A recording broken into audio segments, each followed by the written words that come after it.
This is Sex and Science Hour with Brian Sovereign and Dr. Stephanie Murphy. Get your freak on.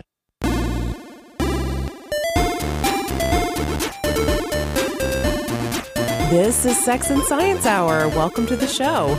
Leroy Jenkins. Oh, I knew you were going to do that, Brian. I'm Stephanie. You're Brian, of course. Of course. We thank you for joining us. Sex and Science Hour is part of the Let's Talk Bitcoin network at letstalkbitcoin.com, and you can find us and subscribe to us there. And becoming part of almost 6,000 people's lives a week. This is very exciting. It's very cool. You know, Yeah. I got to hand it to Adam B. Levine from, founder of Let's Talk Bitcoin and the network and so forth. I have been a podcaster since 2009, but I have never been able to do a show that gets 6,000 listeners, embarrassingly. But, I just needed to find the right partner. So thank you, Adam, for the platform and so forth. Absolutely. And we're really excited to be here. Speaking of being a part of many people's lives, we got an email from a listener that I wanted to share. And of course, you can email us at show@sexandsciencehour.com. Publius Valerius has been doing some Sex and Science Hour outreach. He said, I love this guy. I'm guessing it's a guy. well, they're anonymous. I don't know who it Yeah. is, but Yeah. they have been knocking on some doors and spreading the good word about Sex and Science Hour. We had that ad in like the first 4 episodes of the show that said, hey, tell your friends about Sex and Science Hour. And we were kind of joking back and forth about, maybe you could like knock on their doors and tell them the good news and do it on like a Sunday morning. And so Publius Valerius said, here's week 1. He's been emailing every week and telling us about the show outreach. So week 1, hello, I took your advice and went out this morning from 8 a.m. until noon, going from door to door, maybe 50 doors in all, in some of my finest attire let it be known how wonderful Sex and Science Hour is. Strangely, while many of the neighbors wanted to have long discussions with me, they all seemed to be about neighborly etiquette, how they were trying to sleep, inquiring that if I didn't have something better to do. And not a lot about how glorious your show is. Well, if at first you don't succeed, I hope to have a better update for you next week. Wow, from 8 to 12. Then week 2, he's a trooper. He's been doing it. Week 2. So I spent from 8 a.m. until noon again going door to door proclaiming the glory that is Sex and Science Hour, but I was only able to get one person to subscribe. Do you guys have promotional materials like door hangers I can use next week for the houses where no one answered, or should I make my own? I love it. And then week 3. Hi, guys. Things did not go as well for me this week. I got yelled at, attacked by a dog, and had a police interaction because apparently they thought I was selling stuff door to door, and you need a permit here to do that, I'm told. But I am not completely discouraged. Yours is a righteous message, one that more should hear. I'm hoping next week will get better. To quote from the Bible, if you believe in Sex and Science Hour, you will be persecuted. I'm sorry. It's just that. That's right. People are going to hate you for your podcast beliefs. Oh, that's so funny. So we love your emails. We've been receiving a lot of listener emails, and we're very grateful for that. So, of course, you can email us at show@sexandsciencehour.com. Sometimes we actually talk about them on the show quicker than we literally respond to the email. Which, I mean, that's kind of funny, right? I guess if you're going to wait a week for a response anyway, you might as well wait a week for another show. Yeah. Well, it's tough to keep up with a lot. I mean, we get a lot of emails, and it is definitely tough to respond to all of those. We do, but we read them and we love them. So yes, thank you absolutely. very much. Please keep them coming. It really makes this very much worth it. Great. So, Brian, there were some ignorant statements that were flying around about Bitcoin this week. I don't know if you heard about this, but I don't know. There's so many ignorant statements that go around. I'm not sure which. Well, that's a great point. I mean, if you listen to how the mainstream media covers Bitcoin, it's just they have to. It's almost like they have a couple of high points they have to hit in every time they mention Bitcoin. What is Bitcoin? Well, it's a shadowy virtual currency. It's used a lot for drug deals and murder for hire. It's very sketchy. Never do they mention, that there's much more cash drug deals that go on, like hundreds of orders of magnitude more than with Bitcoin. But they have to mention like shadowy, created by an anonymous figure. It's Right. they just try to make it out to be as shady as possible, which, I mean, if you actually use Bitcoin, you'll realize it's really not that shady. No, not at all. And in fact, it's almost annoying though, because even when they start to talk good about it, like for example, Wired, a lot of the tech blogs and magazines or whatever, when they start talking about it, now they're talking relatively positively about it. And it's like, wait a minute, you just told me 2 weeks ago that this is all for drug deals and assassinations. It's like, which is it? And it just sometimes shows... they're trying to be fair and balanced. So they'll say something good about Bitcoin, and then they'll say, but it's been attracting a lot of criticism because people buy drugs with it online. Yeah, I don't know. Just the way they push the headlines. I mean, you can just see that they're grabbing. They have, it's clickbait. That's all they're doing. And they're just going and they're going with the crowd. They're not even, it's funny because they're not even setting the tone anymore. Now they realize they have to go with the crowd, which is good. If the mainstream media is no longer setting the narrative, awesome. That's great news. But they don't realize that they're no longer setting the narrative. They think they're still in charge. At least Newsweek does. No, yeah, Newsweek doesn't. They're just in denial, delusional denial. Right. Some of the smarter media, though, I think is beginning to realize they don't set the tone anymore. And so they need to appeal to like TechCrunch. TechCrunch has almost become a libertarian blog, I mean, in my opinion. Yeah, and that's out of nowhere. Yeah, and I mean, other mainstream outlets are admitting it passively too, because they're just pulling their content from Reddit and Twitter. Yeah. So whether they say it outright or not, they're admitting it through their actions. Right, which is great, again, because I think that shows that people are starting to set their own narratives. Yeah, well, I'm happy about that, but the dinosaurs are still kind of kicking around, and they're saying stuff. And so this week, okay, this is great. The CEO of Western Union claimed that Bitcoin was too first world, and it's not ready for global use, and it's bad for cross-border transactions. I mean, this is just like this is like Newspeak, from 1984. Like, Bitcoin is ideal for cross-border transactions. And I mean, maybe he has some concerns because, let's face it, it's a threat to his business, right? Right. But I mean, this is just poppycock. And then, of course, we also had Goldman Sachs came out and made a statement about Bitcoin saying that it's not a currency and it doesn't do anything to improve upon gold. That's ridiculous. In fact, you know what? To show you that it improves upon gold, I gave a talk at the Texas Bitcoin Conference. Oh, I loved your talk. You can go to sovereigntech.com, and the latest special that both you and I hosted, my talk is included in there, and that answers all the gold bug questions pretty much. That's sovryn.tech.com. Exactly. Yeah. I mean, and real quick with Western Union, it's so ironic because this is actually the first and only currency that actually crosses borders with absolute ease.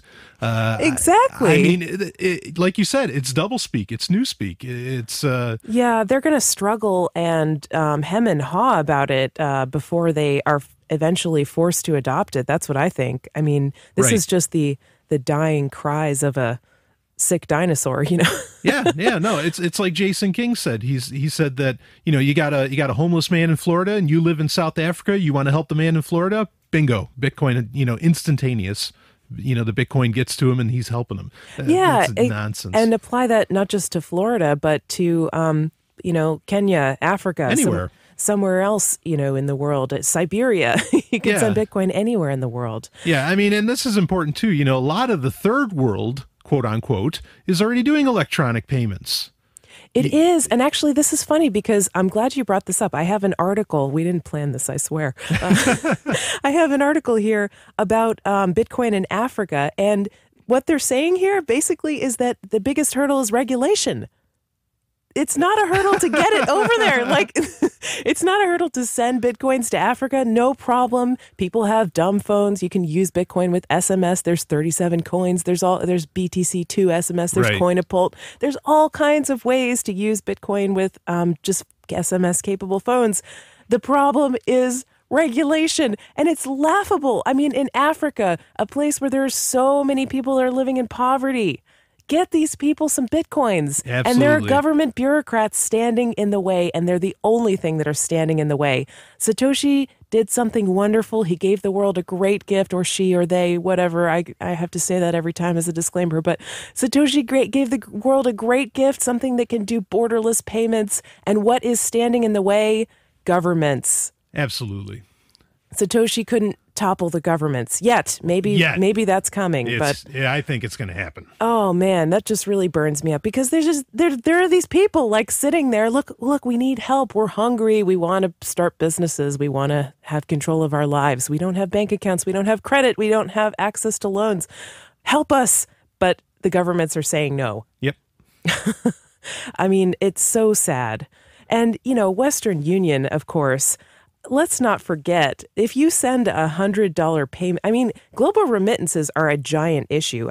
The guy from Goldman Sachs actually had a quote saying that Bitcoin could eliminate something like $64 billion in global remittance fees or something like that, which I can believe it because that's, it's a lot of money. If you send a Western Union payment, first of all, you can't send a payment to certain countries from the U.S. Via PayPal because PayPal doesn't serve, especially countries that have political reasons like Egypt, Iran, Iraq, Afghanistan, so forth. You can't even send PayPal payments from here to there. Right. And we are, of course, doing this show from the U.S., of course, so just don't want to be U.S.-centric, but that's just what we know. Yeah, I think... Go ahead. And if you go to Western Union, okay, if you send a $100 payment, they're going to take a fee of between $8 to $17, depending on how fast you want to send it. And of course, it's going to take a couple days. You're probably, if you're picking up the money, you're probably going to have to walk somewhere and carry cash with you, which, that's not exactly safe. That was a great point that's brought up is, sometimes it's not really safe to go to these places and pick up the money and be carrying it around. Yeah, what happens after you leave? Exactly, and that's it. And a lot of people will say, look, that charge is worth it, that Western Union charges, because some of the Western Union workers are putting their lives on the line to even have that money available to get it to people in some of these disparate countries. And it's like, does the fee go to them or does the fee go to Western Union corporate? Exactly. But even that point aside, well, guess what? Now we don't have to put anybody's life on the line because there's no amount of money that you can put on the head of a person. I mean, exactly. For their worth, you can't do it. So good. Now we have Bitcoin, we have blockchain technology that can set the whole thing free. We don't have to put anybody else's life on the line anymore. So hallelujah. It's an innovation in human safety. Exactly. So just stop saying it's like, oh, they need the money. No, they don't. Yeah, I know. It's really patently ridiculous. Do you want to hear some more of what the Goldman Sachs CEO said? I'd love to hear it. Was it the CEO? Let's see. I read this article a couple days ago. It just says Goldman Sachs analyst. So I don't know. The corporate exactly boondoggle. That's right. He says, when asked about whether Bitcoin solves an economic problem that currently exists with gold, this guy Curry said, no, gold is not failing as a store of value, as wood failed as a sources of energy in steam engines. Steam locomotives could go faster and farther on coal, but Bitcoin does not improve on gold. I don't know where he got the whole train thing from. But anyway, that's what he said. Gold is fine. Nothing to see here. The gold is fine. And oh, by the way, gold, we can keep it in our vaults and lend it out on a fractional reserve basis. We don't have to actually give you your gold when you want to take it out of the bank. Yeah, the gold system is as much reliant upon, the modern world that we live in, be it, the internet and whatever, electricity, all that stuff, as anything else. I mean, just no one... nobody knows what gold's really worth. I mean, there's those videos online where people walk around and they'll hand a person an ounce of gold and they're like, well, how much do you think this is worth? And they'll say $50. Oh, it's like $50, yeah. Or like, how much does this piece of gold weigh? I mean, come on. Yeah, and not only that, but he talks about gold as a store of value. Okay, gold has a long history. I'll grant him that, sure. But there's no guarantee that gold is going to continue to be valued by humans in the future. Right. It's not a store of value. I mean, what's backing that up? Nothing. Right? No, nothing. There's nothing. Except it's a faith-based approach to money. Sure. This is Justice Ranvier calls this the religious approach to money because it's based on faith. Yeah, that's what it is. absolutely. There's no evidence to back up the fact that, okay, gold is going to be, accepted the historical track record, but there's no guarantee that in the future it's going to continue to be valuable. Yeah, and that historical track record's a lie. So You think it's a lie? for gold? Well, I mean, Well, yeah, the reasons that people use to justify it, they'll say, oh, it's Yeah. used in electronics, but there were no electronics back then. Yeah, It's and- conveniently left right, out. and of course, 1,000 yeah, we years where forgot it about wasn't that. accepted, or it wasn't the standard that everybody talks about. There's so many you things. said silver was in much more common use in For about 1,000 years, from the fall of the Roman Empire to the Florentine Renaissance, it was, gold was not the name of the game at the time. So I just crazy. Yeah, I think we have to be willing to open our minds to the possibility that, things change, right? Yeah. We're living in a fast-paced world. Gold may not be a so-called store of value forever. It may not be valued by humans. And the only thing that matters is what value humans assign to something. There's no Absolutely. intrinsic property of that thing that makes it valuable. You have to value it for it to have value. Subjective value for life. All right, this is Sex and Science Hour, and there's more coming up. Stay tuned.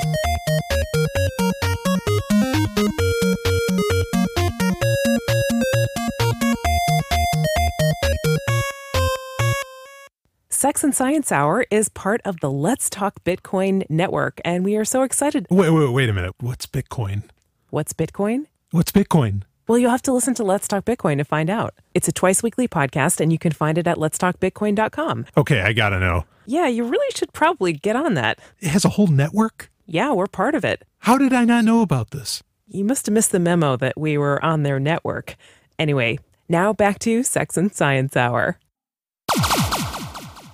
Here at Sex and Science Hour, we love EasyDNS. They let you register domains, handle security for your website, email addresses, pretty much anything related to DNS or domain names, they can do it.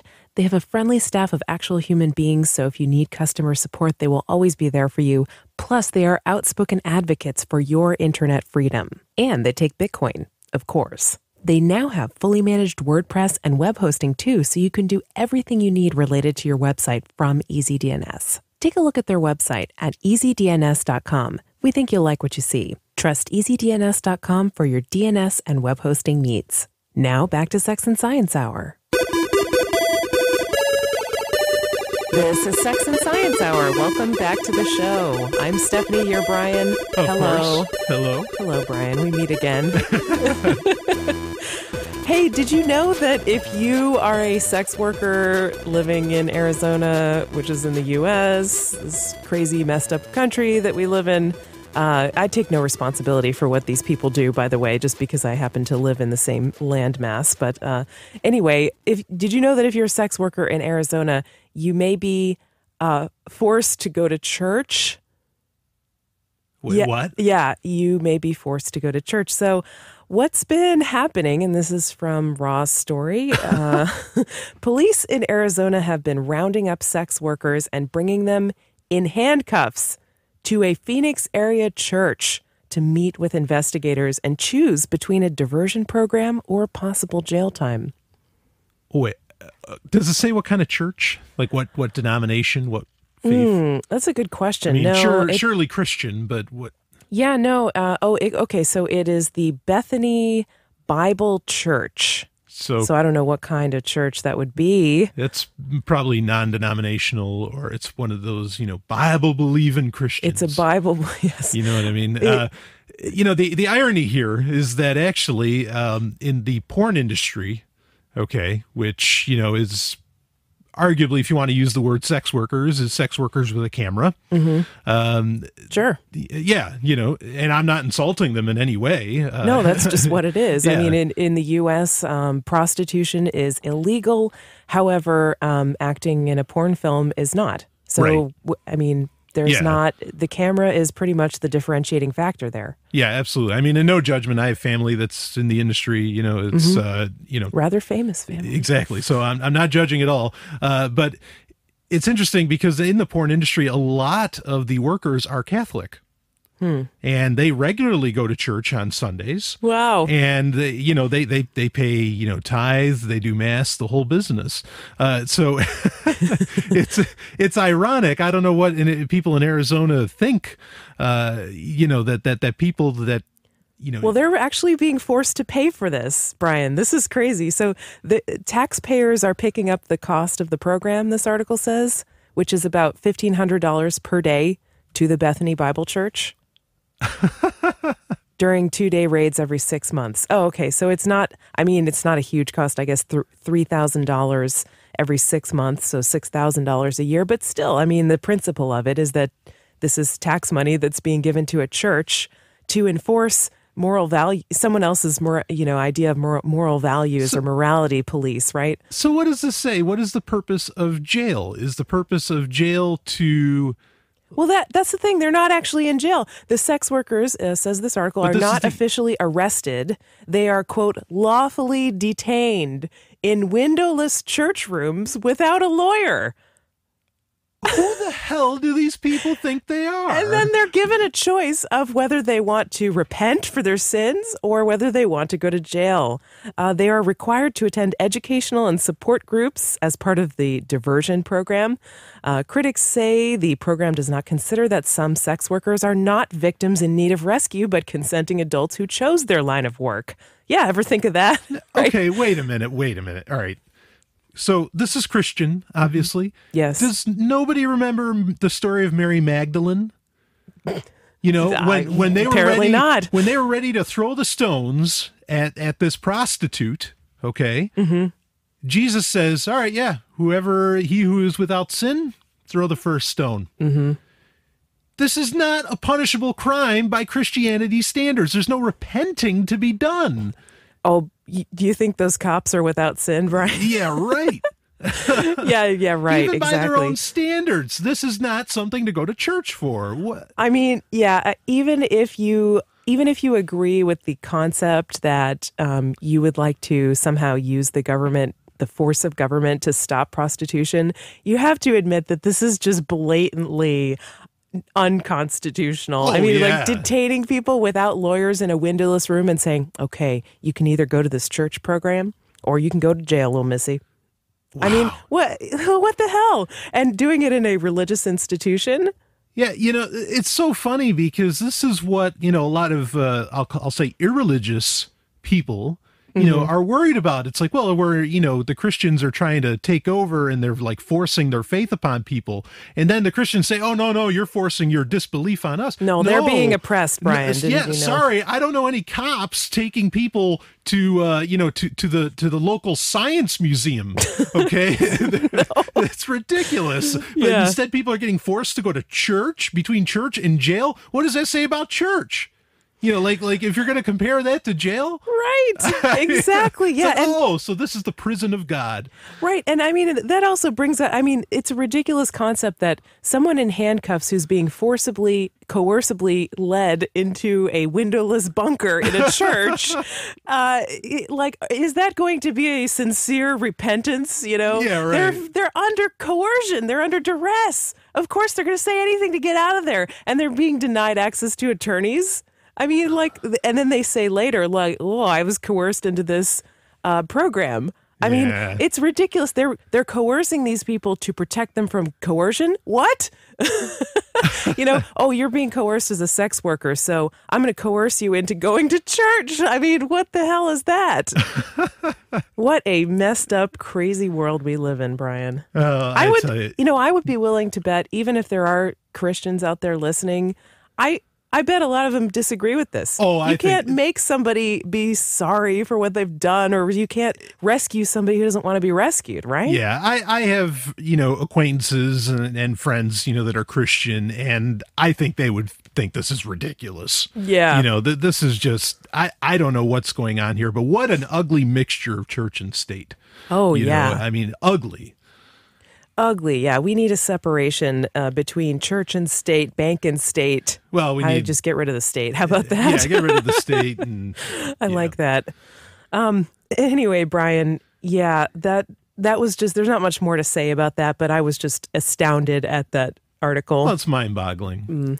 And Now we're going to a happier story, a technological innovation. Have you ever tried these reading apps? I guess there are like plugins for certain browsers, and there are apps that you can download to your phone that make it like insanely easy to read fast. And you can set the speed. And what they do is they take each word and they kind of flash it on the screen with like one of the letters in the middle of the word that is your human eye's kind of focal point for reading the word. Okay.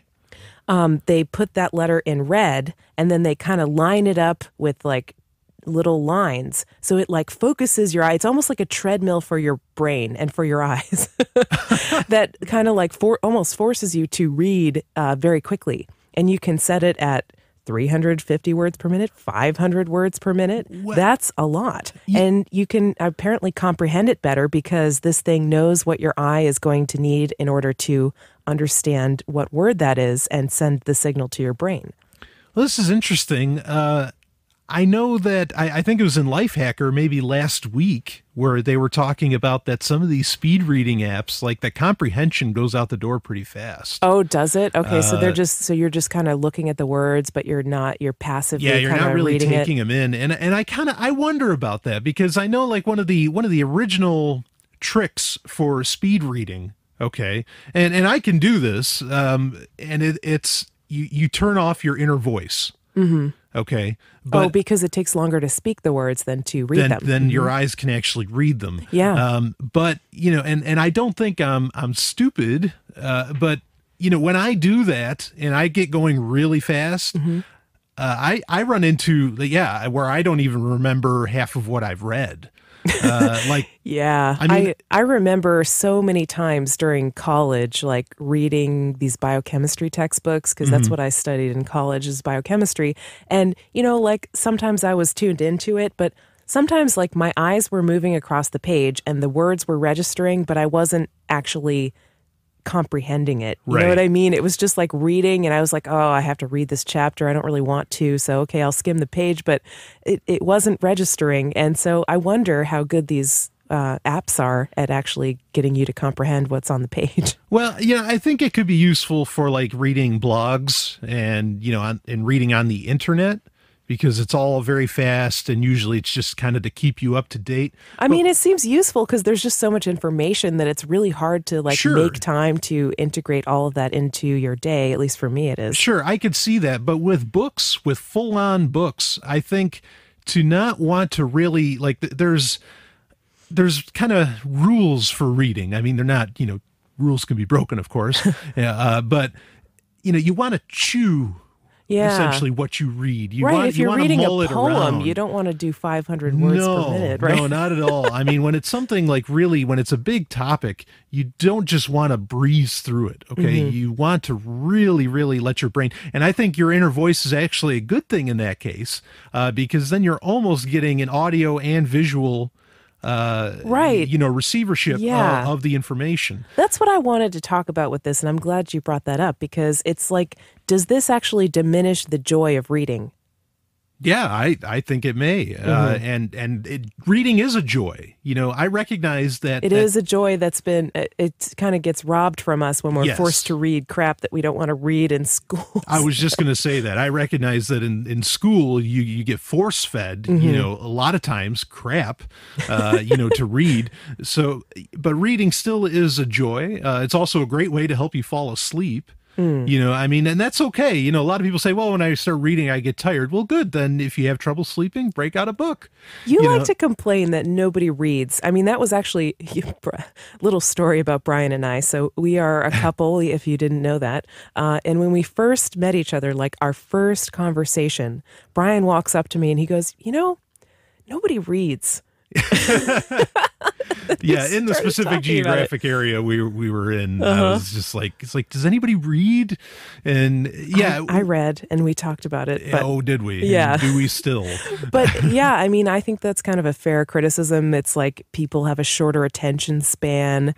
It seems like it. There's more content to read, and so do people just give up? Well, and this is the thing if I can talk about this quick, this is an interesting topic in books versus blogs, or books versus the internet. in that, and I'm not saying this can, when I say books, that can include ebooks, but there seems to be like information comes out so fast and people just readily take it in, and there's no confirmation that what is being said is legit. There's generally not even a bibliography, because especially with blogs, they're opinion pieces, and that's not a bad thing. That, there's merit to that. But when you have a book is written over years, or at least a year, and there's so much data gathering going on. There's so much time for even the writer to put it together and to think it through. Yeah, you can't go back and edit a book, so people want to make sure it's correct once, one printing and that's it, right? Yeah, you're getting a very solid piece of information with a book. As to where the stuff online, sometimes, I don't know. Do you think people are just too credulous, though? Are they just believing anything they read? Maybe. Or maybe it's what they want to believe. I don't know. This is Sex and Science Hour. There's more coming up. Is it okay to date a friend's sister? Sex and Science Hour is looking for sponsors. We do our best to do an entertaining show that is heard by thousands of people each week. Do you have a project, business, product, or service that could match our audience's interests? Let us know.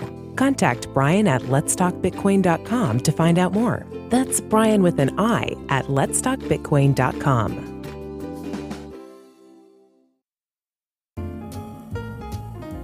Here at Sex and Science Hour, we really appreciate your support. We've received tips from listeners, not just in Bitcoin, but with other altcoins. Those are always listed in our show notes in case you want to send us a tip, which we thank you for very, very much. If you don't have Bitcoins, altcoins, or you just want to send us a tip in a way that's free to you, all you have to do is click on something, then you can help us out. Simply do your normal shopping on Amazon through our Amazon affiliate links. Those are listed in our show notes, and we've got Amazon US, UK, and Canada for you. Thank you so much for all your support. And now, back to the show.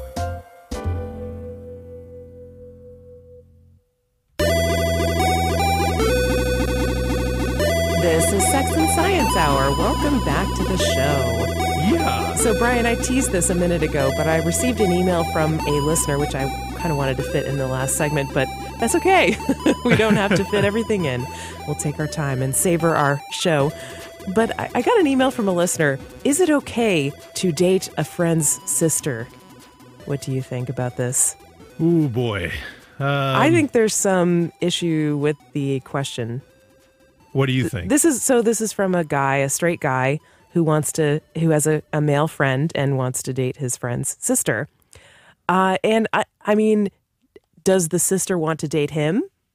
Like, that is nowhere in the question. The indication that she would like to continue this, to have this relationship with him. Yeah, I wasn't sure if this was like an abbreviated form, so I didn't catch that finer point. No, that was pretty much it. Like, that was pretty much the whole thing. And, like, it almost has a little bit of a flavor of appealing to the friend as though he owns his sister. Like, your brother has no control. If you're a woman, your brother has no control over like who you can date acceptably. You know what I mean? Yeah, there's kind of like this whole family like ownership sort of mentality maybe going on. Yeah, it's almost like, like when guys will ask a woman to marry them, but they'll ask her dad for permission. What the hell is that? Does your dad own your sexuality? That is a weird thing. I agree. It's this whole, I find that incredibly creepy. Yeah, it's this whole bros before hoes mentality, which I find incredibly insulting to both genders. It is. Yeah, it is. I mean, maybe the guy friend doesn't care. Yeah. Maybe he's like, well, my sister owns herself. She's an individual, so she can date whoever she wants. Right. But I mean, like the whole thing with the dad, with asking the dad, admittedly, there's a lot of women out there who have been force fed, have had this like, I don't know, princess mentality. And I don't mean princess in a negative way, or I mean, yeah, it's this traditional chivalrous thing, and you're supposed to do that, and like that's the right thing to do. Right, they get fed that's very romantic, where it's like, shouldn't it be more romantic that you're choosing for your damn self? You know what I mean? Like, isn't that? And in fact, as a guy, I find that sexy when a woman is like, no, it's my call, my choice. I don't need to ask my dad permission for who I have a relationship with, a Right. sexual relationship with. Right. But this, this raises a great question in that, or like you said, there's no asking, does the sister want to go out? Yeah. This It's almost as taken for granted. This is something I'd love to become more popular, is to where the woman asks a guy out, and in fact, I mean, I can't really recall myself where I've ever been in the situation where I asked a girl out. Like generally a woman will say, they come to you. Yeah, and I'm not, well, that's a great place to be. Yeah. I mean, it's not a boast by any means. I'm just saying that that's what happens. Yeah. I mean, honestly, I have to say, I'm kind of a person who bucks traditional gender roles anyway. But oh yes. if I like someone, I will go after them. And indeed you did. Guys and girls, because Yeah. I like both. And, I'm pretty much always the one who says, hey, I'm interested in you, and makes it explicit, because life's too short for somebody to wait around for somebody to come to you and, hey, like to just be carrying around these feelings for someone and not tell them. No, I want to be honest about it. Right. So why not just, okay, let's start the conversation, right? Right, absolutely. And I mean, and in me not asking, it's kind of not asking a woman. Mm-hmm. It's a way for me to know, that, hey, yeah, this woman, I'm not like forcing, myself upon anyone. Yeah, then you have confirmation that she is totally okay when she's interested in you. Right. Not I mean forcing, but I mean, I'm not like intimidating, myself. I mean, I'm a Yes. big guy and I'm not like intimidating myself onto someone else. Yeah, I think everybody worries about that, whether they're doing something that's unwanted. And if they don't worry about it, then they're, that's a problem Right. too. But Right. Because I mean, society really does push on women that they need to say yes to pretty much everything. yeah, that And- some women have a really hard time saying no because they're told that they're not supposed to. They're supposed to be people pleasers Exactly. and make sure nobody's feelings are hurt and Yeah, that kind of thing. Right. And anything I can do to eliminate that dichotomy, I want to do. And Yeah. so that's one of the ways I do it. So, So what about this question? I mean, getting back to the question, Sure. is it okay to date a friend's sister? I mean, perhaps a conversation about it might be in order. Hey, bro. Hey, dude. I know I've been hanging out with Jenny, your sister, quite a bit, and I think we like each other, and we've talked about it, and I want to make sure that we stay friends. So I just wanted to let you know about it and see if you had any thoughts about it. Right. Yeah, I think if it's a friend, it's good to talk to a friend about it because you want to. I've seen cases certainly where a friend goes out with a guy's sister, and then their friendship collapses, and he just ends up every time he comes over to the house, he just spends all the time with the sister. Yeah, and You know? what's their relationship like between the brother and sister? Are they friends with each other? Do they have a good relationship, or do they Right. hate each other? I mean, Right. So it's good overall to just put it all out on the table. Yeah. What you as the asker or what you as the interested party expects out of all these relationships. yeah, I mean, doing it in secret, right? Like that could be a problem. If Yeah. you're hiding something because the brother's going to find out, of course. Yeah, And yeah, If he's yeah. one of these weird, like, if he's one of these guys that has this mentality of like, oh, I'm going to shoot anybody who dates my sister, Yeah. then that could be a real problem if it's a secret and then it's found out and you're not Yeah. being honest with your friend. That's an honesty issue in the friendship, right? So Yeah. So I don't think there's anything wrong with it. I just think it's important for, and frankly, even if the brother said, I'm not okay with this, that's not a no. Right. That's just I'm concerned perhaps that if you break up, that it'll affect our friendship, or if you Right. break up, I'll be forced to take sides, and I'm feeling uncomfortable about that or something. Right. Right. And you just have to accept even, the consequences of any of your actions. But that's important to talk about it and to just lay out what you specifically, as the interested party, are expecting from both relationships. And then, then where you stand in any situation. Then there's no right and wrong necessarily. It's just, where you are. All right. Well, I I like how we talked about that. If you have any feedback, you can email us show@sexandsciencehour.com. We love relationship questions. So yeah, we do. That was kind of my thing before I started doing this podcast. I was doing a relationship show.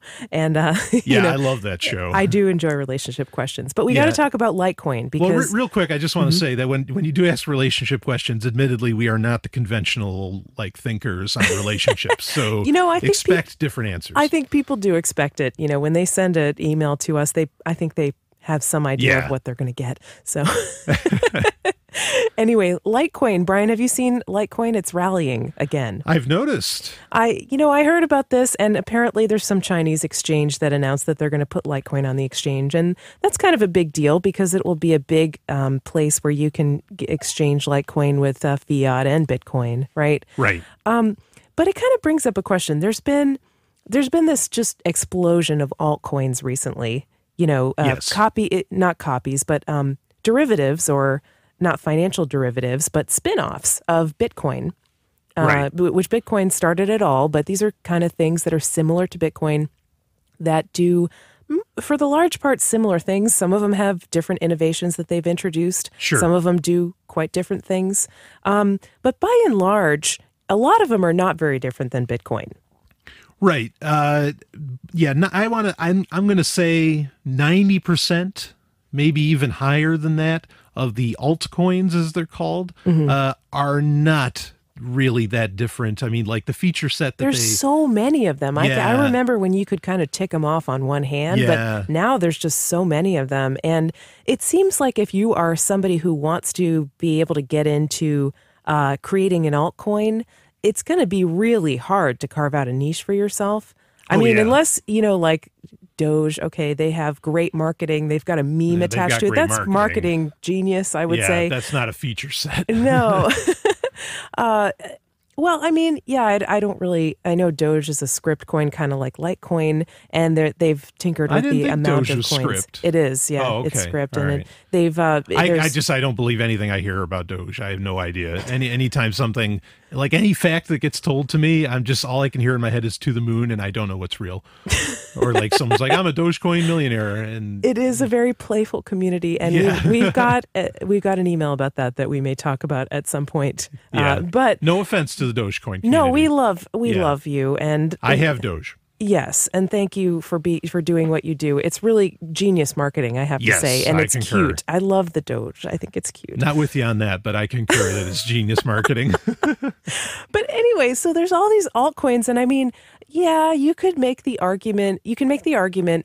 Some people hate altcoins, okay? Yes. Some people write articles about how the demise of altcoins and how you can help accelerate it, and why they're just crap. And I think they're important. I think they have got something to offer, of course. I mean, each one is an experiment and a testing ground for features that can't really be tested in Bitcoin, because you just can't change the Bitcoin network, and you can't do all these things. And well, you can, but you may not want to. Litecoin is a good example of this, as to where the dev teams actually talk to each other.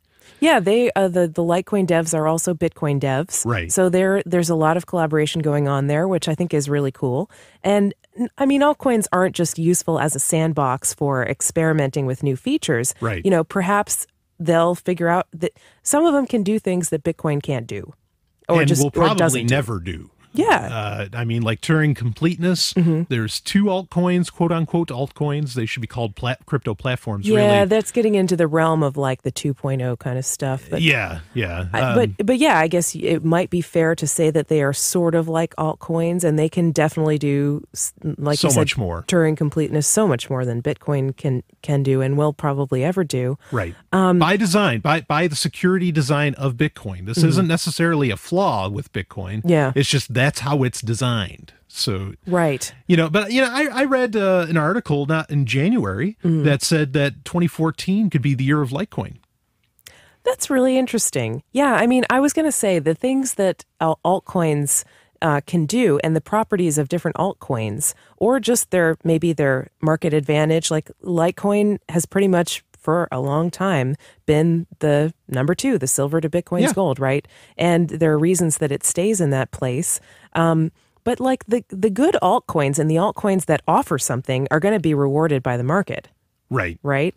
I mean, I think that's true, but there are some people who just say, well, all of the altcoins, they're only driven by speculation that Bitcoin is too expensive. And so you know, in order to get in early, like I missed the boat on Bitcoin, oh, I better get some Litecoins, you know, that mentality. I think there's plenty of people that do that, but that's incredibly unfair to some of these altcoins. Yeah, that's not all that's going on. No. You take something like Litecoin, like I kind of get it. I'm of two minds on this because I understand where like with Bitcoin, you don't want to implement new features too quickly. I think they can be implemented a hell of a lot quicker. Okay. But you don't want to implement them too quickly. So you can use Litecoin as a beta.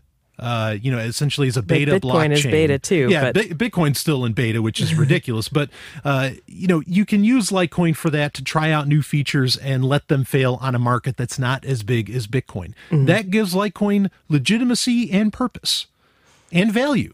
Okay, and that's okay for it to be that. Or Litecoin like something like Next. You know, you can do things on Next. They've got a distributed exchange messaging system. They're, the brain wallet feature. There's all kinds of things about it that just, they're different. And there's nothing you can do stuff with it. Right. And if people find value in it, then it'll become more valuable. Yeah, absolutely. I mean, Next is a kind of a unique case. There's nothing, it seems, that Next can't do. And this is one of the rare ones that is absolutely not based on Bitcoin. It is a totally different language. I mean, the concept, the idea is based sort it's of on blockchain Bitcoin. technology, sure. Yeah. But other than that, they don't have a whole lot in common.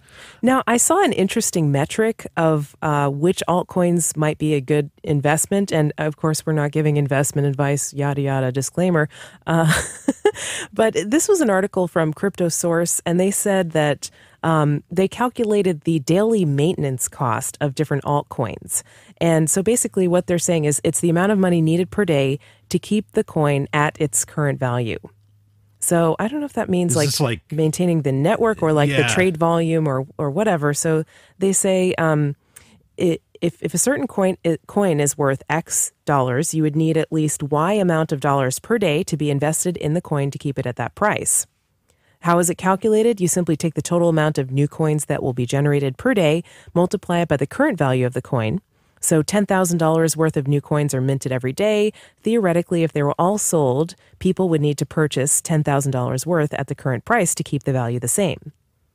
And that's interesting. That doesn't really take into account the costs of securing the network and doing all the mining and stuff, but it's interesting. So what they say are the good buys, according to that metric, are Zeta Coin and DevCoin, which that's, low cost of securing the network, Franco Coin, Digital Coin, and Cryptogenic Bullion. And coins to avoid, their top one is Doge because their daily maintenance cost is like $1 million. Yeah, I can only imagine. There has to be $1 million being pumped into Doge every day to keep it afloat, which, maybe there is. Now there are Doge ATMs, like it's getting more popular. Perhaps there is that amount of capital flowing in. Maybe. But they believe that these coins are surviving off of hype. Wow. Well, Litecoin, I don't say is surviving off of hype. I think it's the better metric to look at is, and I've said this before, is the feature set and infrastructure. You got to have one of those two. And if you, as long as you have one of those, you can make it. People will keep putting the money in, I guess. People have, exploited a lot of creative solutions to getting altcoins to rise to popularity. Sure. There's infrastructure, like you said. There are unique features. Right. There are kind of market positions and just marketing in general. Yeah. So they're like building something completely new and adding completely extra features. There's all kinds of ways to get an altcoin popular. I think those two are still kind of the deal. Like you take something like Aurora Coin, which is really no different from Litecoin. And it's based on it. It's a script as far as I understand it. And but that has an infrastructure of an entire country. Right. Like that's the point. Fine. It doesn't have a unique feature set per se, other than, the idea behind it of this is supposed to set a country's economy free, that being Iceland. But, that's its infrastructure. It has the entire country of Iceland, theoretically. You take Namecoin. In a stateless way. Yeah.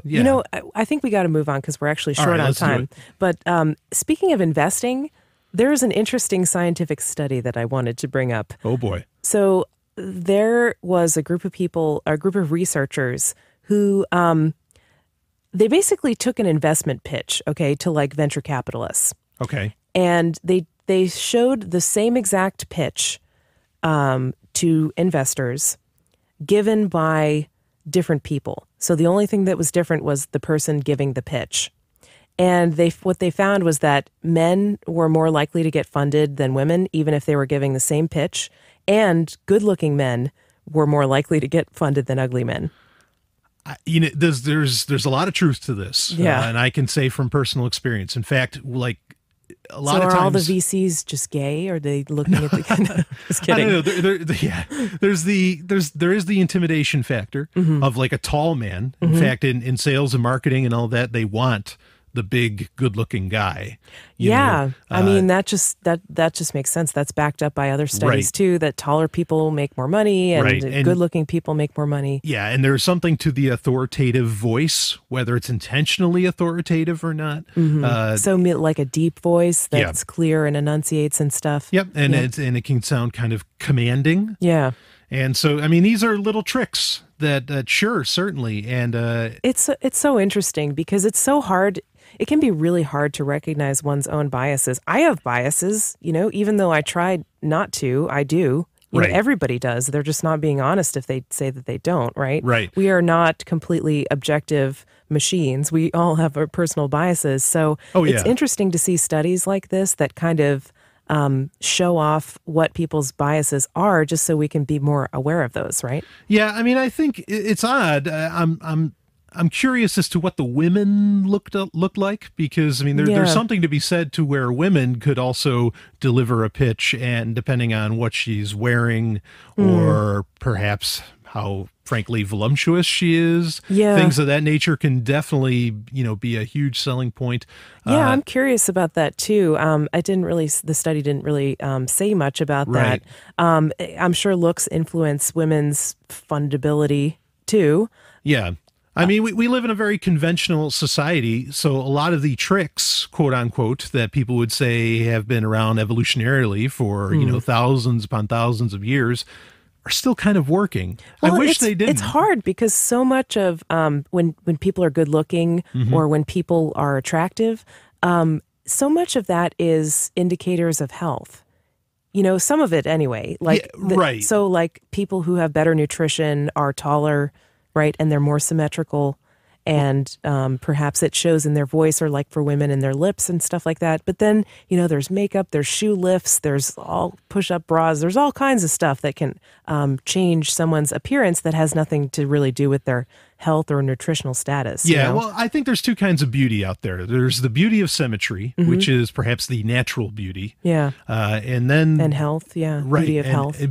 One and the same, health and symmetry. Sorry, I should have explained that a little better. But then there's the beauty that gets told to us by Hollywood. There's the beauty that gets told to us by the media, which isn't necessarily symmetry and health. Yeah. Okay.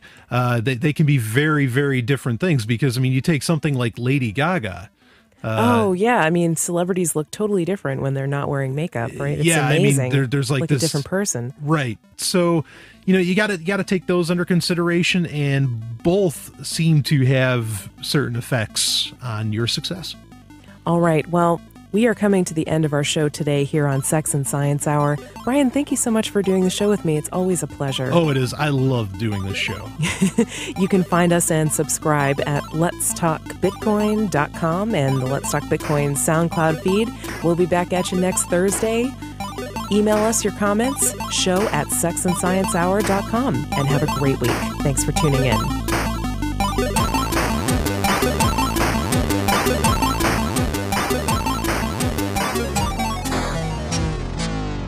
You've just heard Sex and Science Hour. Game over. Play again next week.